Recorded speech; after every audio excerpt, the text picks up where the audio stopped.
Creating and presenting your pitch deck. Prepared for and presented at the 2014 Square One Entrepreneurship Training Program.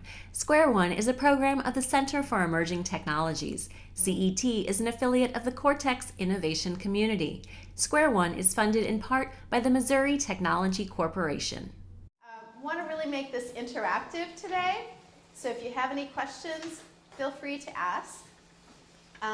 Different than the previous speaker, I'm someone who gave you handouts and things like that up front just because I'm that kind of person that likes taking notes. I don't know if any of the rest of you are. So take notes. I've also given you sort of a skeleton of a deck in terms of putting together a pitch deck.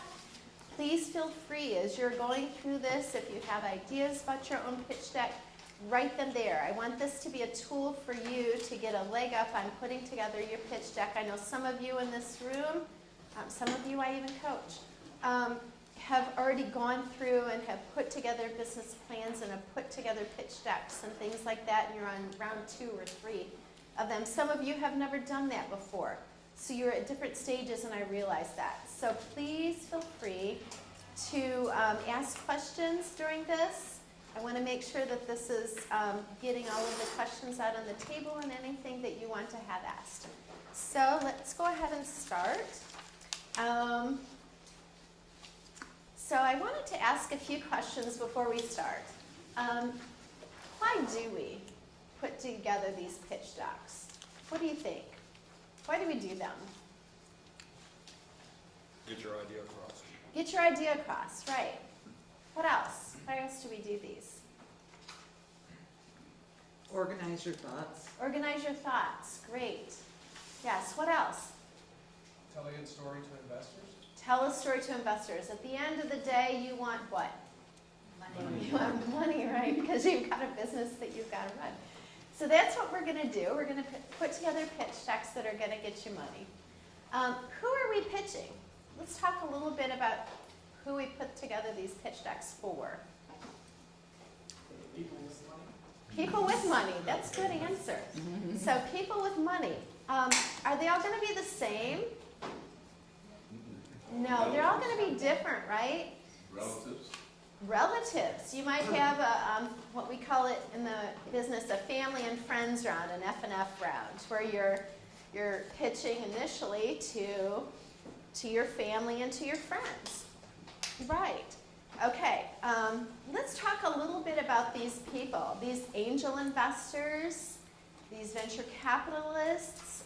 All of them are going to be different. Just like, do you remember the days when you pitched to your mom? We've all pitched in the past, by the way. Did it work well to go in and say, Mom, I want the keys to the car? Probably not, right?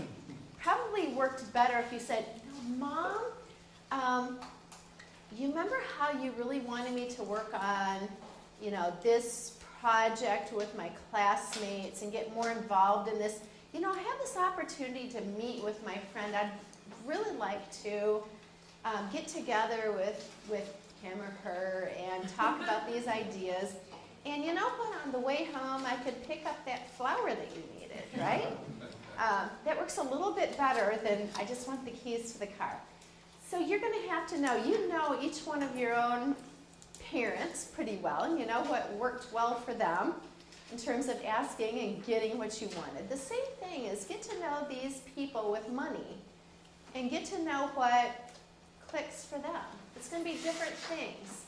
Some of them are going to have different funds that are going to invest in things. Angels, the Billiken Angels. If you're going to approach them in town, if you have a story of, you have someone in your team who graduated from SLU, bring it out.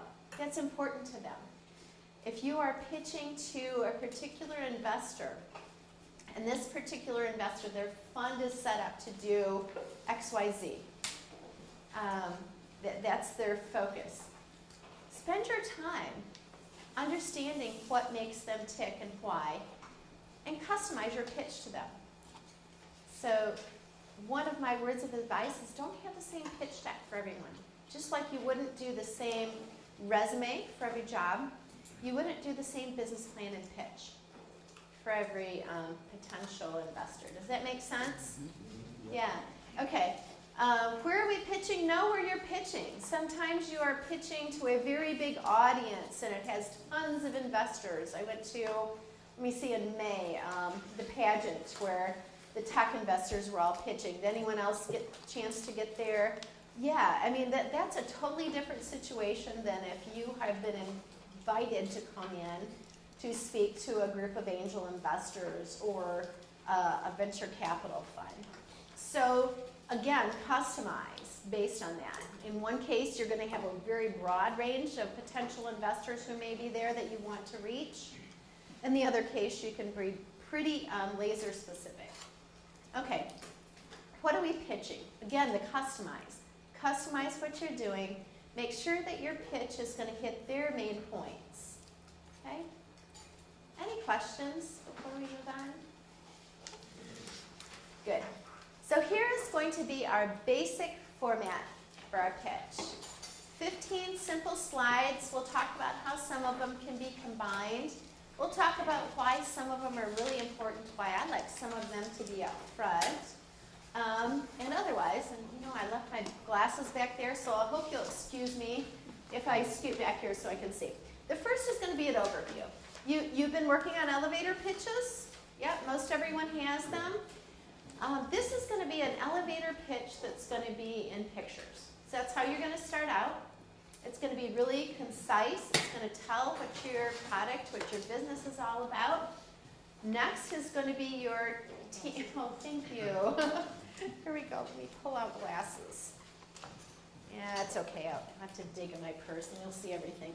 Second thing, and it's so messy today. Second is team.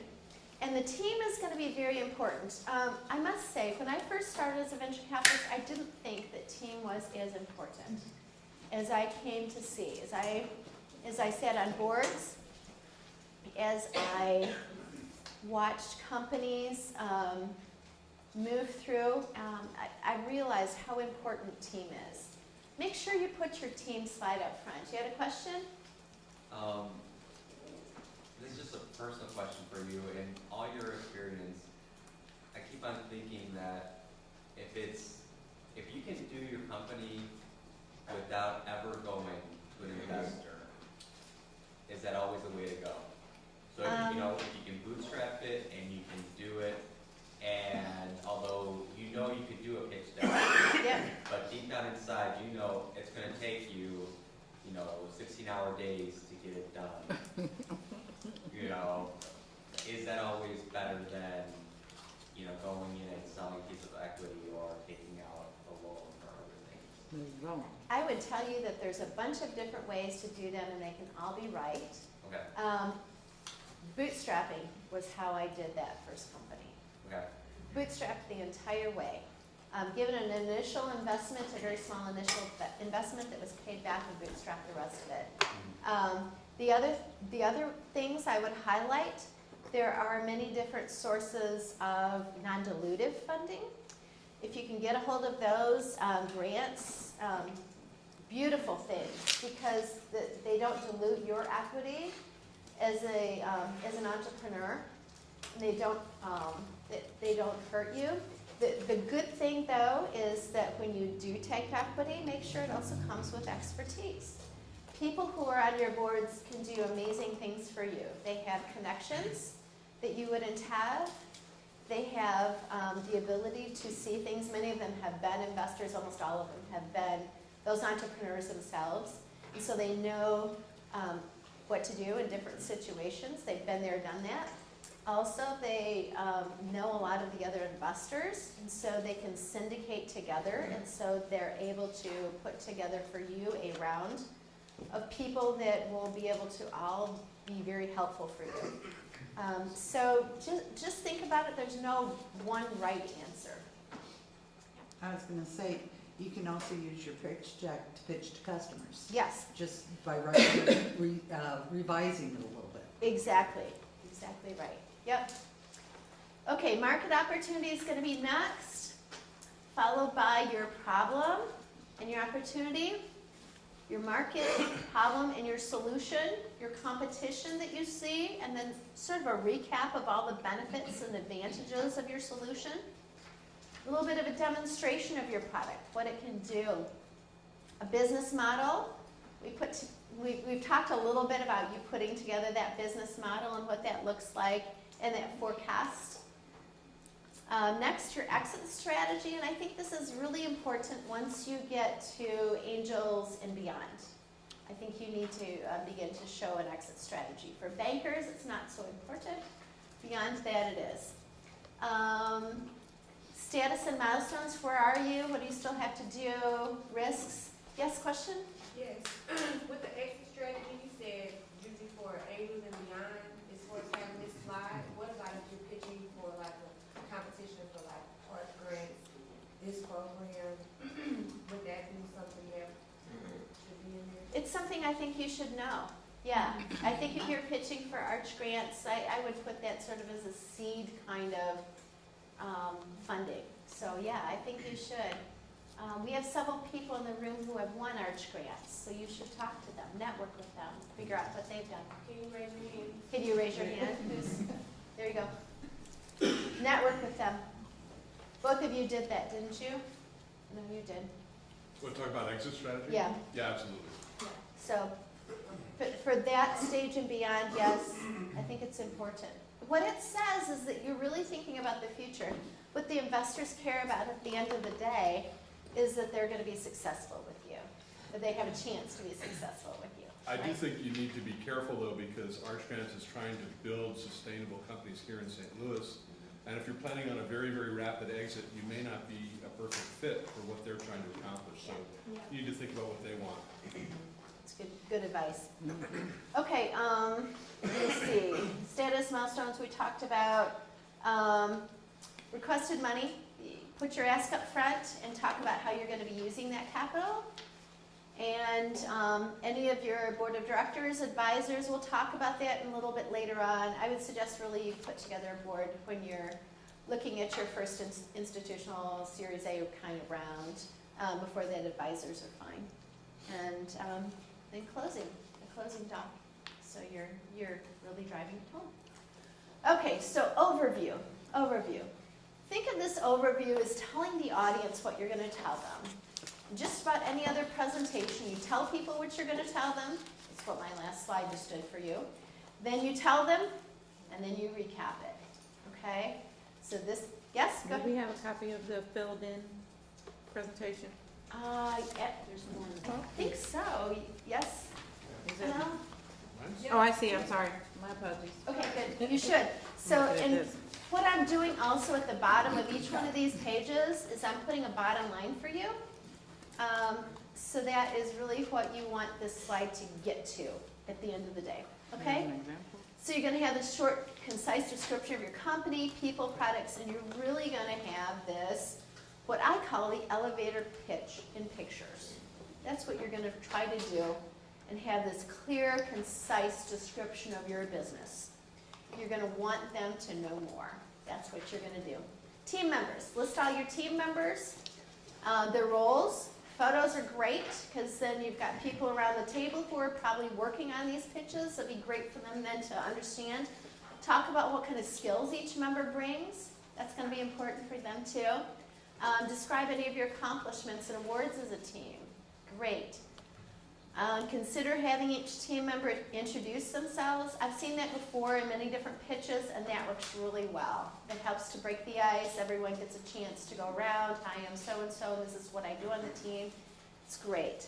And then lastly, what you want to get is the folks around the table to have an understanding of you have a team that is a have done this, will do this, can do this kind of team. We'll get this done.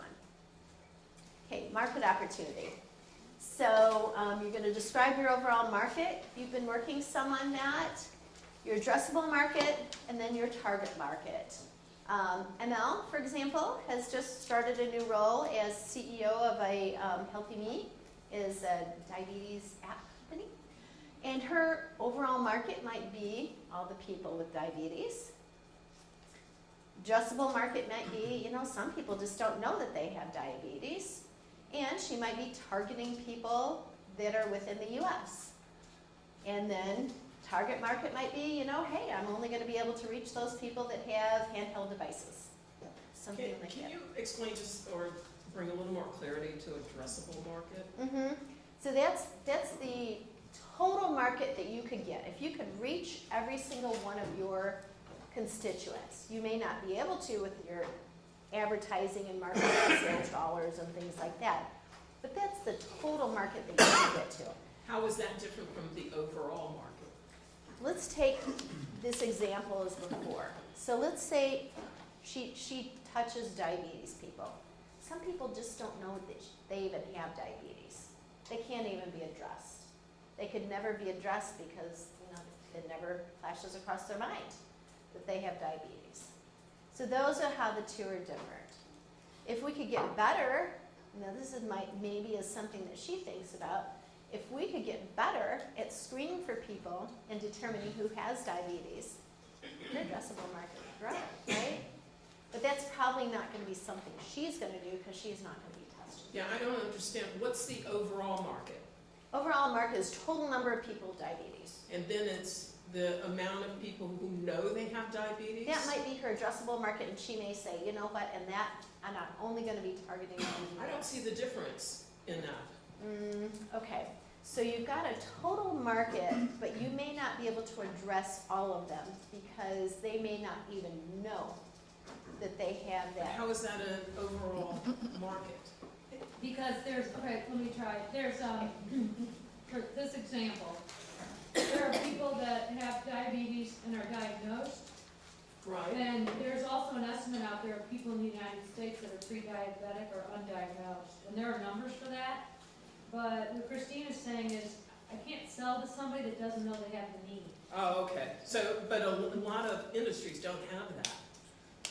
Well, so can I just cite another real quick example? Yeah. So in China, so in the United States, there's about 3 or 4 companies that produce 99% of the chicken meat that we eat. In China, actually, it's much, much, much more distributed.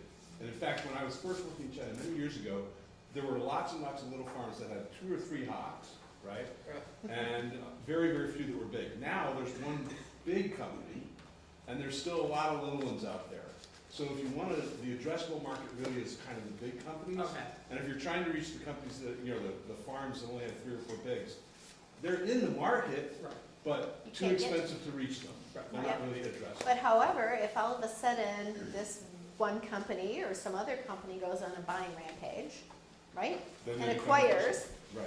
so that's going to be something he's going to want to keep his finger on the pulse of, is how quickly this Yeah. market is becoming aggregated. And Christine knows that this is exactly what's going on in China, so it's a huge issue that we have to plan for in our business. It is, yep. Okay, so you're going to describe your overall market in terms of things like numbers. Number of people might be the answer, number of products, the kind of pricing that you're going to get, and it will probably be different for each one of you.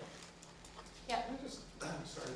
No, this is great discussion. This is a general question, but when you're creating these documents, should you be creating them as leave-behinds that have a lot of description in them, or are you speaking to an outline document that you're presenting? It Those are depends. two different It depends on who you're pitching to. So if you're doing this big, huge thing at the pageant, you're probably not going to be leaving this behind. Sure. If you're pitching to a venture capital fund and you know that one of their 3 partners is going to be gone because they're sick, leave behind. Okay. Because one of those 2 other partners is going to want to get to that other partner at some point.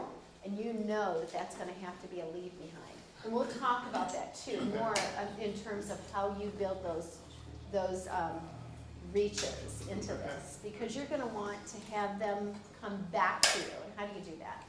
Right. So bottom line, you're going to present your solid, thorough analysis of the market.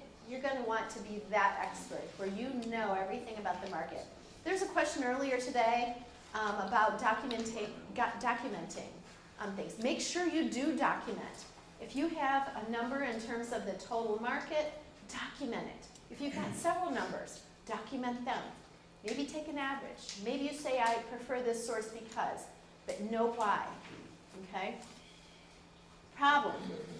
These next few slides could be combined if you want a shorter deck. I'm elongating this because this is really an important issue. What are the major pain points in the market? This person over here is jumping up and down and just has all kinds of frustration. But what are these issues? What are the current solutions to these pain points? And why do they fail? Why do they come short? What are they missing? Bottom line, you want to show why you are addressing a key market issue. You're not going to want to address something that customers are going to view as their 10th most important issue. You're going to want to address something that's number one, number two, and the current solutions why they missed the mark.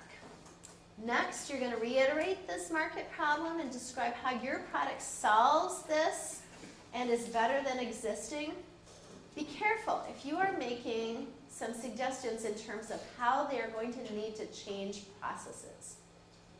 Okay? At the back of the room, during the first talk, I was reading a business plan just because I love to do this. But anyway, one of the things they were planning in there was we want to change the way that this is done. And anytime you see that, it's a red flag. You have to have a really good reason for doing that. Okay? Because if you're changing the way that farmers practice, if you are changing the way that physicians practice, if you're changing the way that consumers buy something, that's how big. It's how big changes, right? So make sure that you're aware of that and can point that out front. You want to have crystal clear terms why your product is hands down better. Not just twofold better, not just threefold better, but tenfold better. Think about orders of magnitude better and why it's worthy of the investment. Last, you're going to want to, with your competition, list your future competitors. Some may not be on the market. You're going to have to show that you are aware of what else is going on in terms of development around you. What are their attributes? Where are they in their development cycle? How do they compare to your product? Be careful. I remember ages ago, probably about 17 years ago, I was responsible for portfolio management within Monsanto's pharma side. It's about a $300 million investment portfolio. And I remember one of the project leads saying to me, we don't have any competition. None. I was stunned by it. Yes, you have competition. You just don't know what it is, but you need to start finding out what that might be. It could be status quo. That's your biggest competition. It's hard to change, right? Bottom line, you want to show how you're very knowledgeable about your future competitors as well and what their products are going to bring and why your product's going to be a lot better. Summary. You could do all of these last 4 pages in one summary slide if you wanted to. Summarizing these market pains, market needs, current competitors, potential future competitors, all in one slide. You could use this checklist chart. I'm especially in favor of this if you can put numbers on this. If you can not only say yes, but 10x better. If you can say yes and 40 times cheaper. Things like that, okay? How your product is the best one to address the market points. Think through this, dig into it. Don't just go what's on the surface. This is an important selling feature, probably one of the most important selling features beyond your team. Okay? Demonstrations. Demonstrations are good. Has anyone ever studied how people learn? Yeah. So people learn 3 different ways. You can learn visually, you can learn auditory, meaning listening, or you can learn kinesthetically, touching. Number 1 is what? Visual. Visual. That's why you want your slides to tell that visual picture, to be those visual pictures. Number 2? Auditory. No, tactile. Tactical. It's a kinesthetic. People like to get these things in their hands. And that's why if you've been able to talk to them, plus put things in pictures, plus hand them something, you're gonna be far ahead, okay? People like to feel what that product is going to be like. You may not be far along. You might have only a prototype. That's okay. Let them know this is a prototype and here's what we plan to do to make this better. That's okay. But having that is very powerful. If that's not possible, if you don't have something that you can hand out and where people can touch and feel it, consider a video. Be careful. Videos don't work. Just like my own presentation, we had to fix it during break. Be careful. Bring your own computer if possible. It's one of the best ways to make sure. I see several heads nodding around the room because you've done this before and learned. So use your own computer. Avoid those technical issues. Put all those risks behind you. So bottom line, you want to get people comfortable with your product and interested. Want to know more. Business model. Oh, name all the things that go into your business model. Executive summary. I'm sorry? Executive summary. Executive summary. Perfect. Put that up front. What else? Marketing. Cash flows. Yeah, they want to see your financials. What else? Your marketing. Marketing. Yeah. So all kinds of things from your market, your customers, how you're going to sell your product, marketing, sales, price, all of those things. Distribution, inventory. Mission statement. I'm sorry? Mission statement. Mission statement, maybe?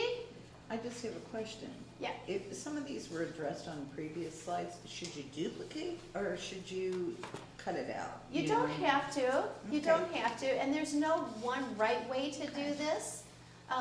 You might find that you want to put things down within your business model and say them again. I have no problems with having something said twice, especially something that is That's really great important. to say and that's important.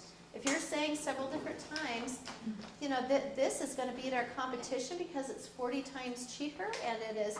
I'll give you one example. I was working on a technology that I ended up doing a couple of deals for at Monsanto, and I pitched my management into getting on board for this deal.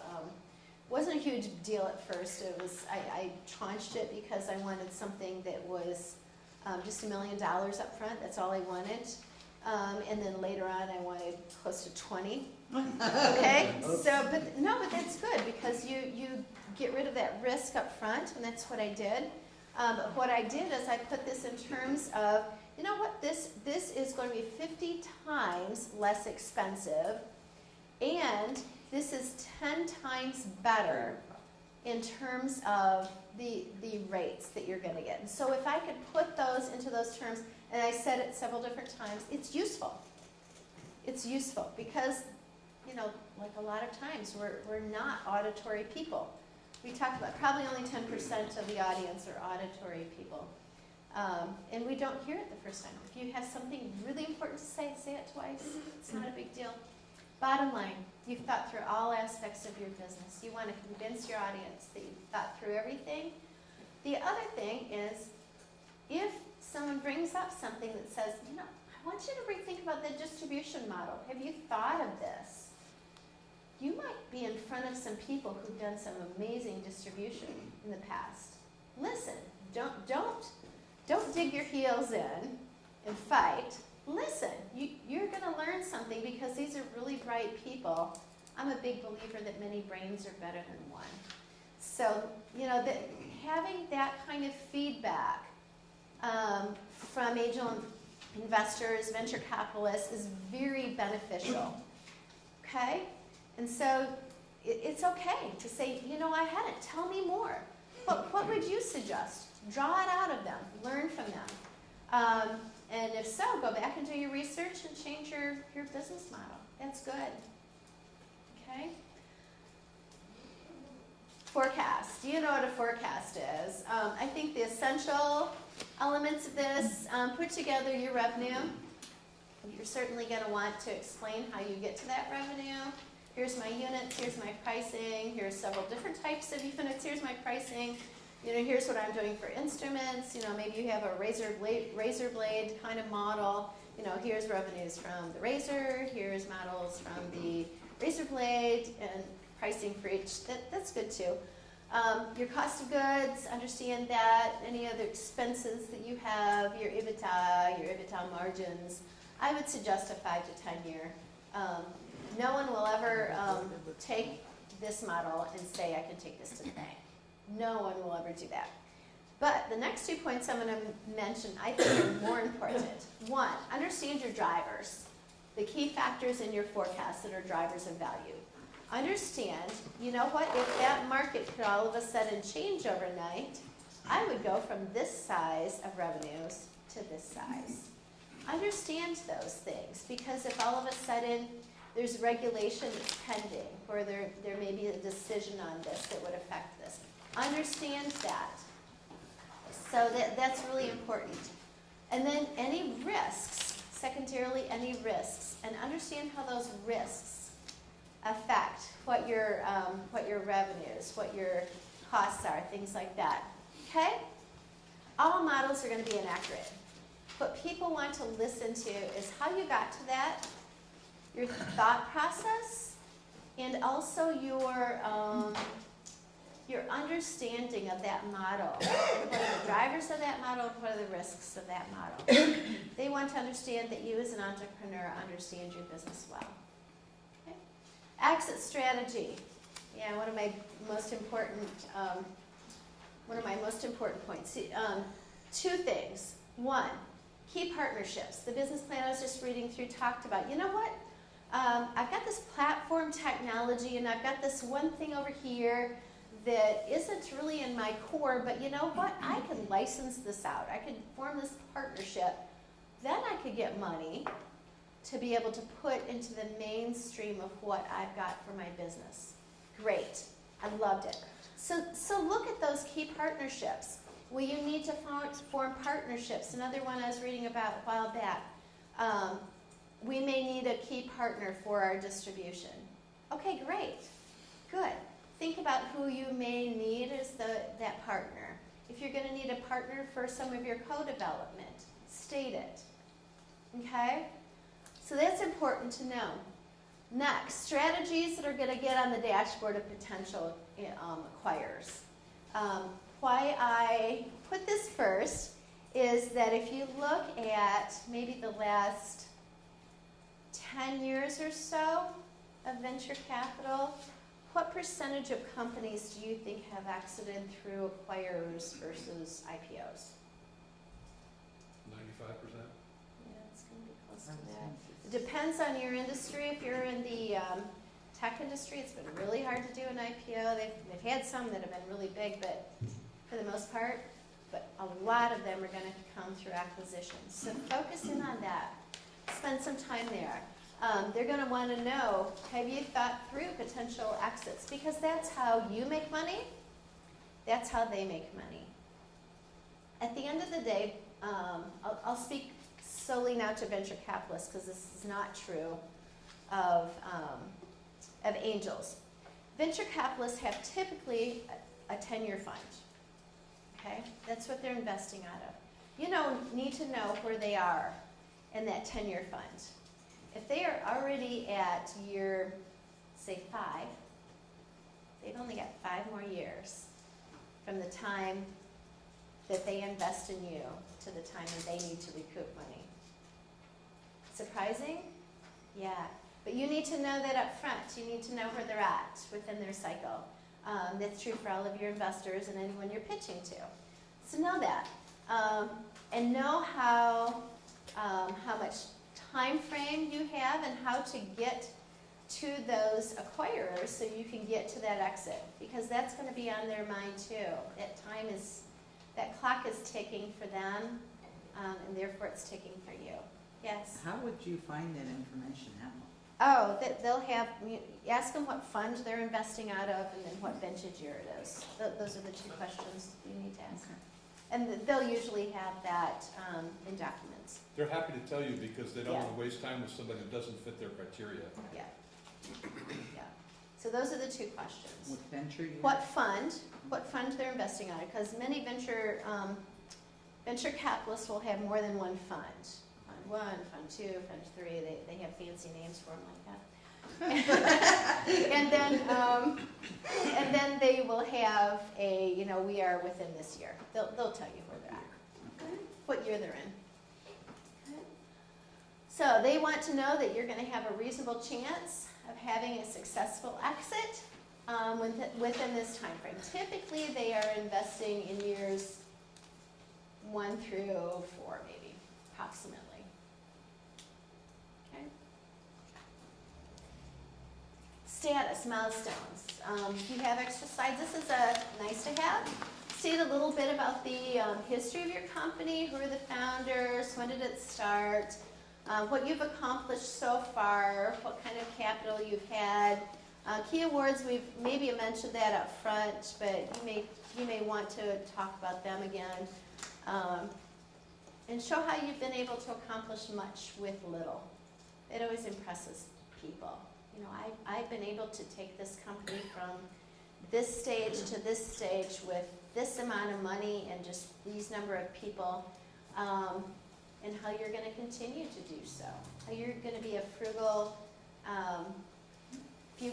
steward of that capital and get them to an exit. Because there's going to be, every single time, there's always going to be something that comes up where it's going to take more money.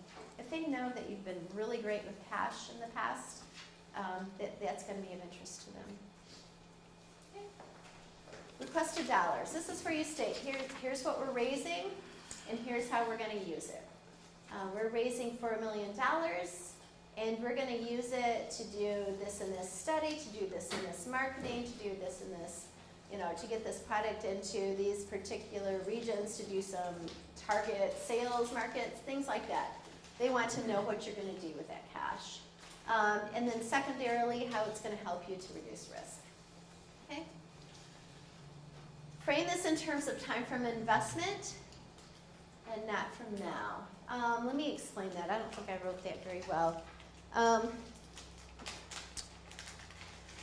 If you have something that, say this is today, and you expect that it's going to take you 12 months to do your next study, you're going to want to frame this in terms of, okay, October 2014, and then I should be done with my study in October 2015. No. If it takes you longer to raise capital, and you're sitting at raising capital in April, put it down as, from the time that you raise capital, this is when you will get things done. It's going to take about 12 months to do this. It's going to take about 15 months to do this. Here's why.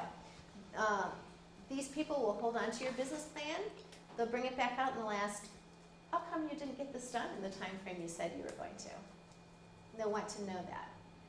If you frame it in terms of getting cash, which typically in many cases is going to be the thing that takes you the longest amount of time, then they'll understand that you put it in terms of those kind of framework. Okay? Are you addressing the killer issue? One of my old bosses, when I was at Monsanto, always asked the question, are you addressing the killer question? What he really meant was, what's the most important thing you need to be addressing? Address it up front, right? Bring those really risky things up front and address them now, okay? Before you get all the way done and have spent all this money and you've had all of this burn, bring it up front if you can and address it as quickly as you can. Sometimes it's not possible to bring it as far front as you'd like to, but bring it as far front as possible, okay? Board, we just talked about this a little bit. How much more time do we have? Probably 5 more minutes for presentation if you need time for working or. Great. I think we're just real good on track. Board of Advisors, I'd suggest a board once you get to a Series A first institutional round. Beyond that, have advisors. The other thing we didn't talk about, team. If you have people on your team that you plan to bring on once you have funding, state that up front in your team slide. And also, if some of your advisors are maybe filling that role, state that here, okay? So you might say in your team, we plan to bring on, a person to fill this role, but for now, this particular advisor is helping us with this. Never leave things in terms of, we hope that something will work. No. Don't use those kind of words. That we're getting advisors to give us the best information. St. Louis, I think, is one of the best communities. We are so interconnected. We are so many people are willing to help. Reach out to ML, reach out to others in the room here. Network, figure out, if you've got someone who you want to reach, you want to understand how to market to big box stores, reach out. We will connect you to people in town that have been there, done this, and that would love to give you advice for free. That's what we do. This is St. Louis. This is our community, right? But this is a great place to be. So, reach out. You see, bottom line, you've got this top-notch advisors, and they believe in you. That's them giving you high fives. Summary slide. Put in your closing arguments. This is now telling them what you've told them, right? Okay, you've done this first slide of telling them what you were going to tell them. You've gone through all of these. Now you're going to summarize this for them. And you're going to leave your audience with a clear understanding of what your company is all about, and what your product is all about. And what they want to do is that they will want to dig deeper in you. At the end of a pitch, you're probably not, unless this is a pitch competition, end up with dollars at the end of the day. But what you hope to get is a callback. Whether it's a callback to come talk to us more, whether it's a callback in terms of, hey, we sort of like this, we want to begin some due diligence on your company. Those are the kind of things you want. Closing, make sure you thank your audience. Okay, really important to thank your audience. Leave time for any remaining questions. Is there anything else that you wish we would have discussed? Leave the door open for them to contact you. Leave all of your connecting information. When you asked that question earlier about is this a leave behind document? Yeah, leave behind your emails, your phone numbers, a link to your company's website. You want to build those connections to you, right? Ask them what's next. Ask for that ask, okay? You want them to move forward? Anything that would prevent them from moving forward, okay? So, my closing is thank you for your time. Are there any questions? Yes. How much time, I haven't said this before, how much time do you expect typical pitch deck to last? It depends. So I've seen several different kinds of pitches. Some are within like forums, so pitch forums. You may have, 10, 15 minutes, is that typical these days? About that amount of time. If you have been invited in to a venture capital fund or to an angel investor network, it's going to be longer. They're going to want to spend more time with you. Probably the total amount of time is going to be half an hour to an hour-ish. They probably set aside that amount of time for you. So that's why I'm sort of giving you some ideas in terms of how to shorten your deck, how to lengthen your deck. Because if you're in 10 minutes versus an hour, it's going to be a lot different, right? Yeah. Any other questions? Yep. I've heard it recommended you state your ask up front Yep. and in the back. So what are your thoughts on that? I particularly like to know what I'm being asked up front. I like that. And I like it in the back too. I don't think there's anything wrong with that. So is that something you put after your elevator pitch? Or when Mhm. you Yeah, that's part of your elevator pitch, right? Yeah. There have been a lot of terms, and I don't know if this is specifically for you, but I think what would help me is maybe a list of how you progress. Because they're like Series A, you talked about that. I have no clue where that fits in the whole chain. Okay. Yeah. Due diligence, I've heard a few times. We're gonna have, I thought we might have. we have that coming up. Is it We're on gonna the- talk specifically about that in about 3 weeks. Okay. Okay. But let me give you a quick answer to that because you're thinking about that right now. So typically you're doing a friends and family kind of round first. Then you might be going to angels next. Then you might be going to venture capital next. And venture capital, again, venture capitalists are very, innovative kind of people. And so we do this Series A, then Series B, and then Series C. And so, it's done like, Okay. I was that's just where watching something from Silicon Valley where they talked about people who are now up to like Series T, which is unbelievable to me. But anyway, I guess they're doing this, No, but it's it is amazing. But yeah, I think it only happens there. Emma? I'll share something with you tomorrow to frame those for you in the meantime. And what was the other thing? You asked me one other question. the due diligence. Due diligence. So due diligence will come, so typically you've submitted a business plan, then you've maybe been brought in to pitch, and then due diligence will be next. What is that? What is that? Contain. You're going to be going into that in more detail, but it is Yeah. nitty gritty of looking at every single Pick it aspect apart. of. Yeah. Yes. Yep. How many have been through due diligence in the past? I know you have. And this is where, well, It's an where- excruciating process, it is, right? and you typically nowadays you put it, in some kind of password protected area on a Google Drive, and people go into your data room, and they want to crawl through everything, and you got to be able to answer questions real time on everything that you have on there. So you got to put everything in there. You got to be able to answer every single. And then they'll want more. yeah. Yeah. Beyond By the what- way, it's a what- great sign Yeah. if you get to that stage. Yeah.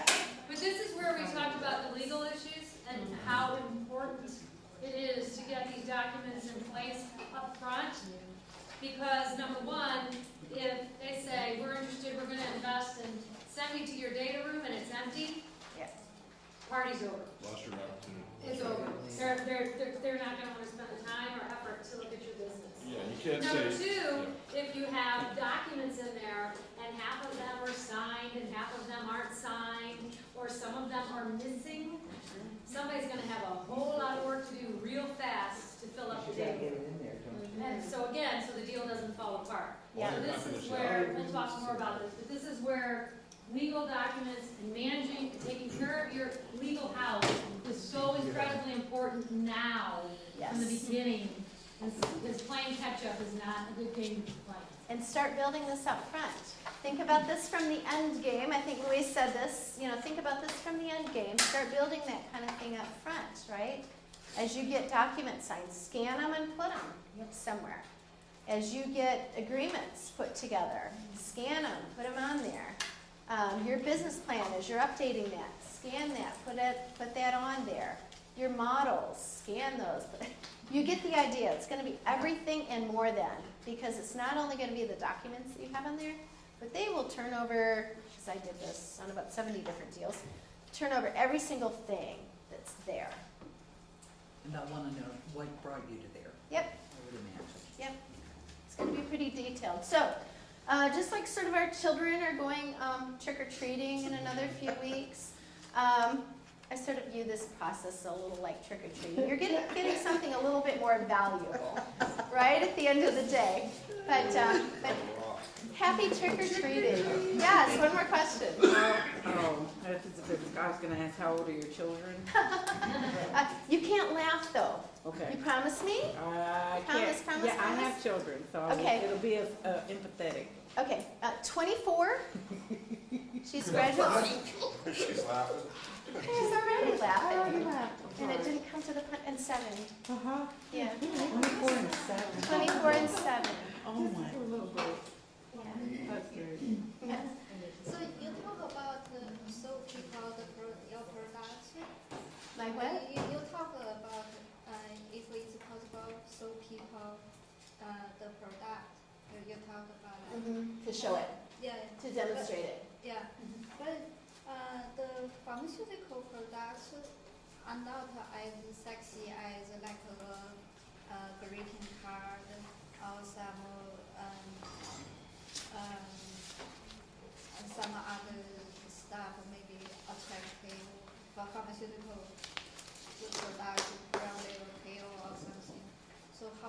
incur there's a one page, there's a one page. Let me repeat for everyone. She thinks that pharmaceutical products are maybe not as sexy as other products that you're able to hand off to people. And how do you demonstrate that? Yeah. You might do it with a video. You might show, this is what this product does. It goes into the body, and then it goes to this part, and this is what it does, and this is its mechanism of action. And here's what it does, and nothing else can do. Yeah. So I think in that case, you're probably going to be more at a demonstration. I have a quick question. In your experience, when companies are doing the pitch or whatever, Yeah. what percentage do you think of the content that's presented is done by an agency, or a company has actually helped them with their copywriter, creative, and things along those lines, versus the stakeholders actually putting a presentation together? Boy, I'm guessing that most. I would guess that 90% or more are done by the company. Does anyone else have a guess on that? I don't know that answer. I thought you were going to ask me a different question. Oh. I thought you were going to ask me the question of what percentage of people get funded. Oh, no.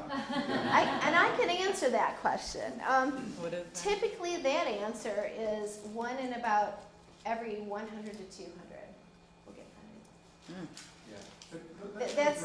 That's a benchmark. Yeah, and let me throw out as a marketer, if in doubt, there's a lot of freelancers that are great at wordsmithing and designing. So if in doubt, I would have to use somebody that does this all the time. The other thing is, I think a component of it might be done by marketing services people, like particularly if you're working on your branding and your messaging, that is part of your story. But fundamentally, to put your business plan together and your financials, and of course you might work with your accountant on that, that's a professional services person as well. But, I mean, really, I think the bulk of it's done by the people in the company. Now, if you get to videos like she's talking There about, might be a component if or you're a getting to a video, demonstration. you might have that professionally done. I'm guessing that most of those are professionally done, but I don't know for sure. But the other thing I'd reiterate is most people that are good writers and good creatives, like someone just said, you get done, you turn it over, people thrive on being able to edit something. Yeah. I tell you, I was once, so when I was at Prologue Ventures, one of the things I did is I worked with an editor, the guy who used to be the editor for the St. Louis Post. And oh my goodness, the kinds of things that these people can do. They're amazing, aren't they? The things that they see, because I'm not wired that way, I guess, but they're really fabulous at doing that kind of stuff, so. One other question? Do you miss, you mentioned that you started out with your own deal and bootstrapped it. Do you Yeah. miss that life rather than the one now with the multiple deals and? I see it as a spectrum, and I see, having done now acquiring companies through those entrepreneurial companies helps me to understand that entrepreneurial side better. That part of it too was that was my most favorite team I've ever worked with in my life, and I've never stepped back into it because I want it to be as good or think it can be as good as then, and I just haven't found that yet. People have asked me that all the time, and I just won't step Which works into it. better as a mom? What? Which works better for you as a mother? Oh, I guess I'm really lucky in the sense that I have a wonderfully, one husband, very supportive husband, who also has a job that's very 9 to 5 and, can bring children there and so, it's really special. So it allows me to have a lot of flexibility. All of the jobs that I've had have had stress points. When I'm looking for, $7 billion in acquisitions, I remember one weekend where I went through literally 26,000 different companies in one weekend. One weekend. It was miserable. I was like grungy by the end of the weekend because that's all I sat and did. But you know, sometimes you have to do that. Sometimes you have to do that. There have been times where I've been leading strategy groups, where we just had to get stuff done, and it was 14, 16-hour days, and you have to get them done. There was a time where I was working on a divestment and, you know, the financials for it, and you have to get that done. So I have been lucky to have a really supportive husband that allows me to do that. And I guess now having my daughter back at home, it's really nice, because she also has been really great. So I'm very fortunate in that regard. I have that option to do that. Any other questions? Okay, happy trick-or-treating to all of you. Thank you so much. I so appreciate it. All great questions.